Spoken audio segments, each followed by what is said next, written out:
The future of automotive industry. You see, in this current century, manufacturers have chosen to go autonomous. We have quite a number of electric cars that are already on our roads. We are looking at the world investing into connectivity. We're also looking at sustainability eventually.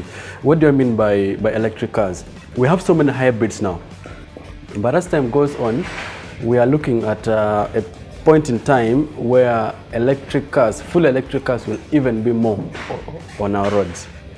Of course, when it comes to connectivity, we are seeing a point in time where our cars are connected to our phones, are connected to our TVs at home, they're connected to our possibly freezers and things in the kitchen, and possibly even to the welfare of our children in terms of health and everything else.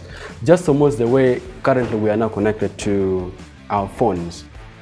So when it comes to connectivity, I see us giving out so much of ourselves into our cars, and they'll have a lot more control.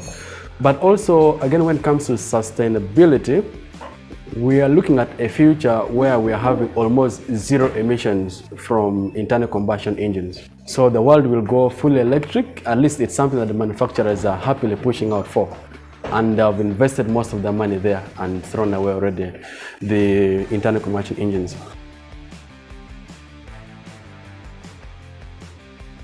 We are seeing government having to change their investment models into not the fuel stations anymore, but also the private sector will have to come in and find best ways of tapping into that industry. Where we have charging stations, where we have parking stations, where we have communal gathering places, where possibly these cars are free to connect and be able to get themselves into the same network. We also look at a point in time where technicians have been more eased from the diagnostics processes than when it simply comes to knock here, knock that kind of a thing. We are seeing a time where possibly cars will be able to speak out what exactly is faulty, and they'll be able to just guide the mechanic into what exactly they need to fix. The current hot weather. People were joking that the earth has moved. I'm closer to this. Yes, it does. You see, cars, just as they've been manufactured, they were created to work in an environment that is conducive for we as human beings. So for as long as the environment feels a bit out of range, even the cars will complain. A simple example I would mention is batteries.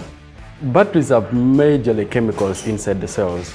So as weather changes up and down, of course, towards the heat or the hotter part of it as we're experiencing currently, we find those battery cells rapidly charging and discharging. They eventually fail. Actually, most people who are selling batteries now, they're celebrating it's a peak season because people's batteries are failing. Suddenly, by the way, all of a sudden the car you're jump starting, then they'll tell you your battery has failed. But then also, we are finding ourselves using our AC system harder than we used to. Because it's so hot, the moment you turn on your car, you find yourself putting your AC to the maximum cold, first of all, but also again put a maximum blower.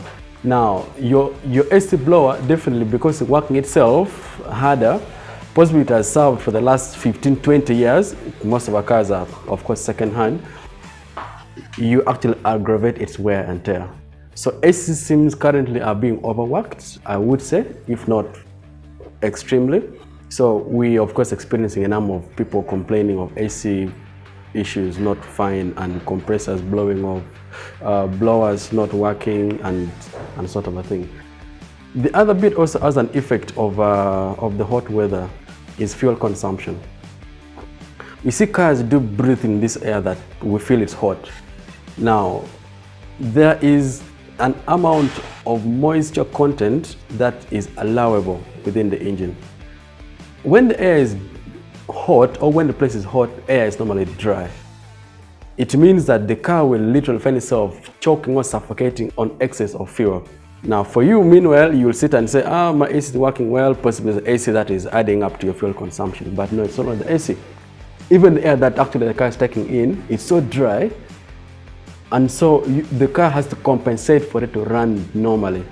And that compensation normally comes in the amount of fuel that it burns.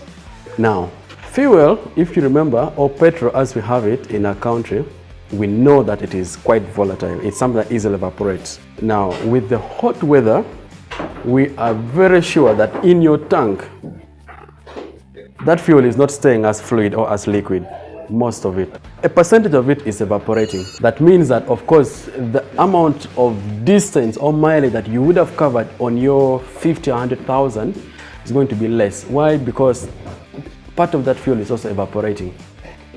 Yes, from the design of the car, there is a way in which that fuel fumes can be channeled back into evaporative canister and then pushed through the throttle body, but that doesn't 100% help in improving mileage, but rather that is designed more for in terms of emissions, so that raw fuel fume in the tank doesn't just go out into the air.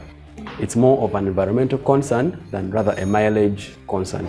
So you find that your fuel consumption, of course, goes higher. The other bit also that people will experience or they're experiencing currently is increased wear and tear in that car interior. Remember, it's hot. You come into your car, possibly it's leather. Your leather is dry, so it's going to be easily, or it will easily start cracking. So this is possibly a point where someone has to invest into leather polish, clean up your seats, keep them soft, keep them smooth. You can possibly get aluminum foil. It's all over the market. When you park in the hot sun, buy that, put it on your windscreen. It helps to reflect some of the sun heat out. But then again, also, if you're not going to stay in a place for long, you can park the car and leave the window glass open at a certain percentage so that the heat doesn't over-concentrate in the car. Because that, of course, can again cause foul smell in the car as well. Excessive of heat has a way in which it affects even the ambience of the freshness of the air that you get yourself in. Point of advice is try as much as possible to look at your tires. You see, when it's hot and you're driving long distance, that heat is also being absorbed by your tire. So if you have old tires or worn out tires, chances are, I'm sure, you will get a blowout on the road. Why? Because one, the tire is running hot on a hot surface and you know it's rubber, it can easily blow up. Pay attention to your tire pressure, but most importantly, pay attention to the condition of your tires.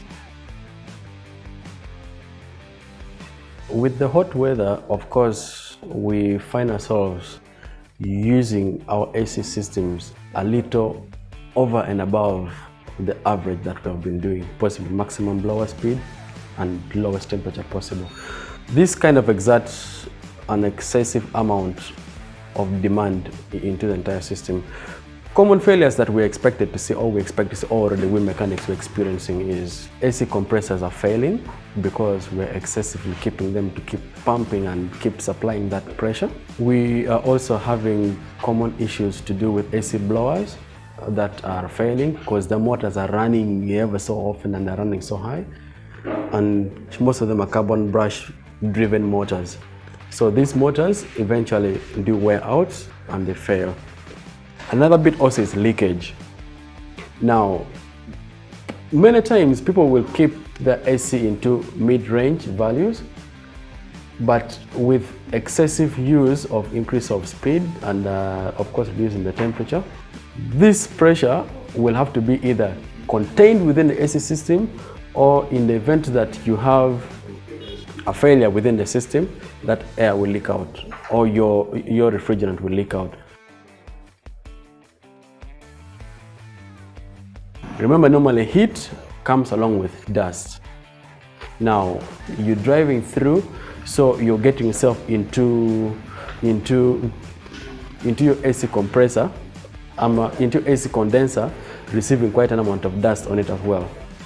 Normally, of course, the advice is every now and again get yourself to a fuel station and they blow a compressor to remove it. Alternatively, from home, something you can do, you just get a tap of water and you pour it, let running water flow on your radiators. It helps to break down the dust that has gathered so that it can flow off. It's another way of refreshing your AC condenser, but also the radiators as well.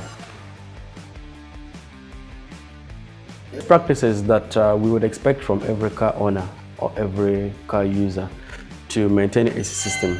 Have it checked. Even when it feels it's working well, by the way, have it checked. Go and they test for the pressure. Have your AC filter cleaned. Have your condenser cleaned. They blow off the dust or they pour in running water so that it can remove the dust components that are there. Have it checked. First principles. Of course, once it is checked and they find, say, your compressor is faulty, it's kind enough, have it replaced. Because if you ignore the compressor, next thing you know it, possibly have a pressure sensor fault. So just make sure that you keep yourself at top notch. The other aspect also is that try as much as possible to avoid excessively running on extreme cold or extreme blower speeds. Try to get a point of equilibrium where it gives you the convenience of AC without overstraining the AC system on your car.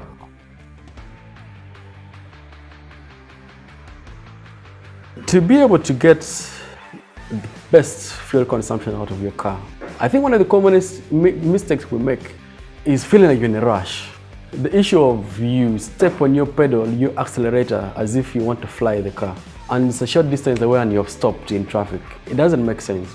Go slow with your accelerator pedal. Let the car shift gears naturally.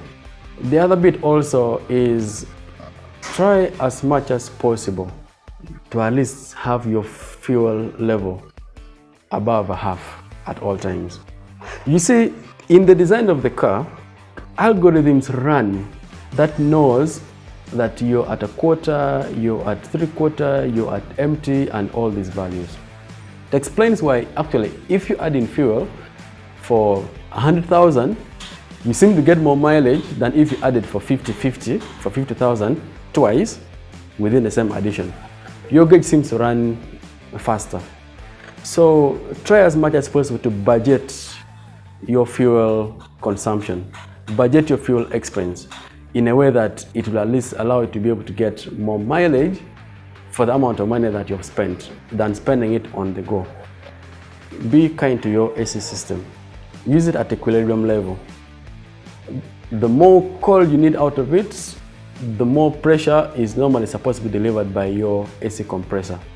And that is the more energy that normally your AC compressor tends to ask for from the engine. Of course, the engine will deliver, but the only way it can handle that is by increasing the amount of fuel that it injects into your system. So that brings you down to a slight, fairly good amount of fuel that you'll end up consuming.